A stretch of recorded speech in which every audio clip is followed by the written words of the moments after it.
de los orígenes de lo que afecta al sur global. Yo diría que después de la caída gloriosa, hay que decir gloriosa, del 9 de noviembre de 1989, del muro de Berlín, que pone punto final a la aventura ideológica expansiva del comunismo,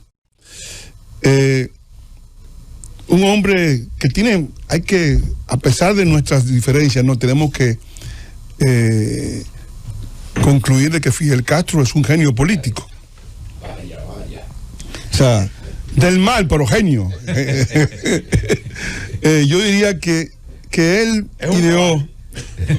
no es un caballo, es un hombre peligroso. Los cubanos le decían así el caballo. Sí, pero es un líder peligroso que llevó casi al borde de una guerra mundial en la crisis de los misiles.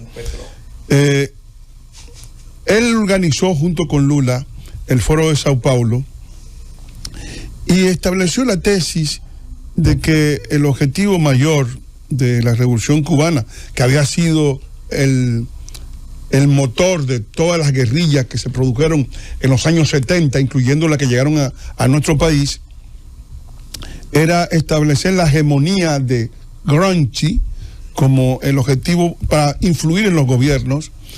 Y el Foro de Sao Paulo agrupó a partidos comunistas, a partidos filosocialistas, a tontos útiles del socialismo mundial, que también hay muchos, ¿verdad?, que se dejan conducir, lo llevan como los borregos de Amelín, tiene que decir. Y creó toda una fuente de influencia en ese foro, y ese foro tuvo rápidamente un gran discípulo, el primer gran discípulo que ha tenido Fidel Castro en América y en el mundo, que es Hugo Chávez Frías, el discípulo que debemos juzgar no tanto por sus éxitos ni por sus intenciones, sino por sus resultados. 8 millones de personas que han huido del paraíso que él ha creado. Le siguió luego el triunfo del propio Lula en el 2002, el triunfo de Tabaré Vázquez en el 2004, el triunfo de Evo Morales en el 2005, el triunfo de Michelle Bachelet en Chile en el 2006, el triunfo de Rafael Correa en el 2006, el triunfo de Daniel Ortega en el 2006 también, el triunfo de Fernando Lugo por Alianza Patriótica para el Cambio en Paraguay en el 2008, el triunfo de José Mujica del Frente Amplio en el 2009, el triunfo de Mauricio Funes del Farabundo Martí en el 2009. Que cayó preso por corrupción. Bueno, es normal, porque ellos tienen el monopolio de honestidad. Tiene el triunfo de Dilma Rousseff por el Partido de los Trabajadores en el 2010, el triunfo de Ollanta Humala por el Partido Nacionalista Peruano en el 2011, y el triunfo de Nicolás Maduro en Venezuela, que no fue un triunfo, porque ya se sabe que aquello fue un fraude, en el 2013. Y el triunfo de Boric, ¿no? Es decir, en el 2020, es decir que fue el 2020. Sí, yo creo que estamos hablando de que el triunfo de Petro, de Gustavo Petro, un ex guerrillero, el ex comandante Aureliano del grupo M-19 de Colombia. Todas estas configuraciones nos dicen a nosotros que el influjo de los conflictos ideológicos que llevaron al mundo a un estado de conflicto y de guerra tras el fin de la Guerra Fría han renacido, trasvestido, y que tienen su origen en estas configuraciones, la configuración de lo que fue el Foro de Sao Paulo, y luego la configuración de lo que ha sido el Grupo de Puebla, fundado el 14 de abril del 2011, grupo que en este caso está formado por expresidentes de América Latina, por el presidente Fernández, el presidente Lula, el presidente Luis Arce de Bolivia, Cristina Kirchner, y tenemos ahí a un expresidente dominicano en ese grupo de Puebla, que es Leonel Fernández, que es parte de ese grupo y que hoy, el día de hoy, fue de los 5 exigidos por Maduro como testigo de su posible fraude en Venezuela. Es decir, nosotros en Venezuela, ustedes saben que el presidente Maduro le negó el ingreso a Venezuela a varios expresidentes, a un grupo de parlamentarios españoles que aterrizaron en Maiquetía, pero que tiene en sus valedores principales, sus socios ideológicos fundamentales, al expresidente José Luis Rodríguez Zapatero, al expresidente colombiano Ernesto Samper Pizano, al expresidente de Panamá Martín Torrijos, y al expresidente dominicano Leonel Fernández. Es decir, que son los 4 jinetes, ¿no?, de esa visión apocalíptica que se anuncia para el pueblo hermano de Venezuela. Esta vez sí se puede decir hermano, porque no somos fronterizos.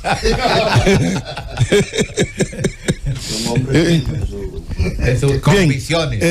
¿Qué es Venezuela? Venezuela es actualmente uno de los países más importantes del continente. Tiene las primeras reservas de petróleo del mundo, superior a Arabia Saudita y superior a Canadá. 18% de todo lo que existe en el mundo está en Venezuela. Tiene grandes reservas de litio, grandes reservas de hierro, grandes reservas de oro. Es un país extremadamente rico, con las principales reservas de gas natural en América del Sur. Evidentemente es además uno de los países donde el experimento del socialismo del siglo XXI ha hecho los mayores estragos. Estamos hablando de que el 25% de su población ha tenido que poner los pies en polvorosa para huir de ese paraíso, que tiene una inflación de más de 2 millones por año. O sea, cuando Chávez entró al poder, los venezolanos, el sueldo mínimo en Venezuela eran $250. En la actualidad es el equivalente a $3. Es decir, que realmente es una situación extremadamente terrible para ese país. Y tras 25 años de poder por parte de esta dictadura atroz, que ha hecho todo lo posible para conculcar los derechos, que tiene las cárceles llenas, que ha empobrecido enormemente la población, de la cual han emigrado, una de las cosas más lamentables, han emigrado 150.000 docentes. Es la mayor pérdida de capital humano que cualquier país de América Latina haya experimentado. Esta gente se empeña en quedarse en el poder y nos lleva a una reflexión de cómo lo van a hacer. Primero tenemos que enfocar cuáles son sus aliados. En Venezuela hay una cantidad de 30.000 o 40.000 cubanos, aparte de los médicos, que se encargan del sistema de seguridad y que están trabajando en la continuidad del régimen, porque también de ello depende la vida de Cuba. Cuba, cuando perdió la Unión Soviética, régimen parasitario que vivía de los soviéticos, con un subsidio de más de $5.000 millones, se comenzó entonces a vivir de Venezuela, y Venezuela le suministra una gran cantidad de recursos a Cuba para su supervivencia, y a cambio Cuba pues tiene alrededor de unos 12.000 médicos en Venezuela.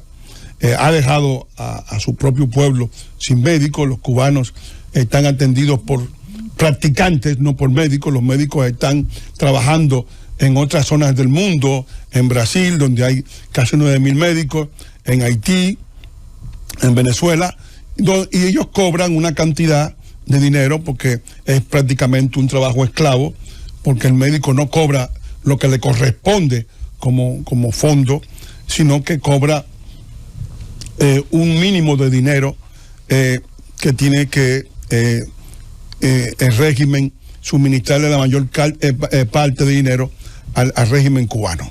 Entonces, estas personas han ideado, primero, todo un fraude. Prohibieron que la principal candidata, la que fue plebiscitada por la oposición, María Corina Machado, fuese a la elección. Segundo, le han prohibido a la mayoría de los que están exiliados económicos fuera del país, a 8 millones, de votar. En Colombia hay 3 millones de venezolanos, solo podrán votar 12.000 venezolanos. En Chile hay 1 millón de venezolanos, solo podrán votar 4.000 venezolanos. Es decir, es una situación de prohibición. Al mismo tiempo han manipulado el registro electoral, han reubicado a los votantes para tratar de dislocarlos, han designado a una junta electoral parcializada de gente que era parte del mismo gobierno, han usado la coacción. El propio Maduro amenazó con un baño de sangre si perdía las elecciones, y estamos ante una situación extremadamente grave de desinformación, de propaganda, de manipulación, de uso de todos los recursos para quedarse en el poder. Pero vamos a ver qué puede ocurrir, cuáles serían los escenarios posibles en esta situación gravísima para este continente. El primer escenario es que se imponga la solución cubana, que es la solución de que Maduro se declare ganador, a pesar de que todos los estudios serios e independientes dicen que no tiene ninguna posibilidad de ganar las elecciones, y que en caso de que María Corina llame a un desconocimiento de los resultados electorales fraudulentos que este señor quiera proclamar, pues como ha dicho Rodríguez, uno de sus adláteres, la mandan a encarcelar a él y al mundo, como ocurrió cuando Capriles, que lo amenazaron que lo iban a meter preso si decía que era un fraude, y la metan presa. Ahora bien, yo creo particularmente que en este caso el régimen de Maduro no soporta la prisión de María Corina. Su liderazgo es demasiado grande y sería realmente una ruptura enorme para el régimen en caso de que la encarcelen. En segundo lugar está la solución pactada, que es la solución que deseamos los que amamos la democracia y el pluralismo y la libertad, ¿no? Que Maduro se vea obligado, porque el ejército se niegue a atacar al pueblo venezolano, a reconocer su derrota, y en este caso se retire. Él tiene 3 aviones y tiene una fortuna de más de 4.000 millones de dólares en Turquía. Se retira a Turquía, donde tiene ya una parte de su familia biológica y la familia de su mujer colocada allí. En este caso habría que ver cuál sería la evolución, porque en Venezuela hay 6 meses para el cambio de mandos, que debe producirse en el mes de enero. Ellos han hecho lo posible para que así no sea. Yo creo que estamos en caso de Venezuela en una situación particularmente grave por la importancia del país para el continente, por la importancia de esta elección para la democracia, e incluso para la orientación política del continente, porque en Venezuela y en Colombia se está librando la batalla cultural de lo que es la izquierda y de lo que es la democracia. La izquierda es la antidemocracia. Es decir, y lo que estamos hablando es de salvar la democracia del continente, de salvar las posibilidades de nuestra demarcación hemisférica, para evitar que caiga nuevamente en la repetición de los errores del pasado por la incapacidad de nuestras élites para librar una batalla cultural.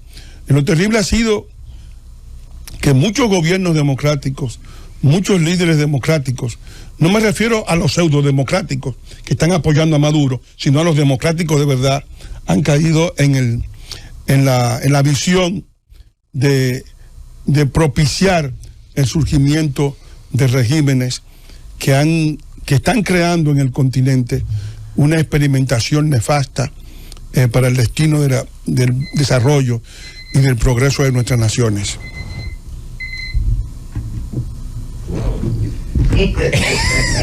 Manuel, estoy sorprendido. No, yo no lo dejé ahí porque te asustó el sonido de... No, iba a caer en un desarrollo posterior que... Había un juego antes que se tiraba, un juego de canica, de bola, que uno tiraba una raya y ganaba el que llegara más cerca, aunque sea antes o después. Manuel se la llevó. Se la llevó. Sí. Lo dejó en la raya.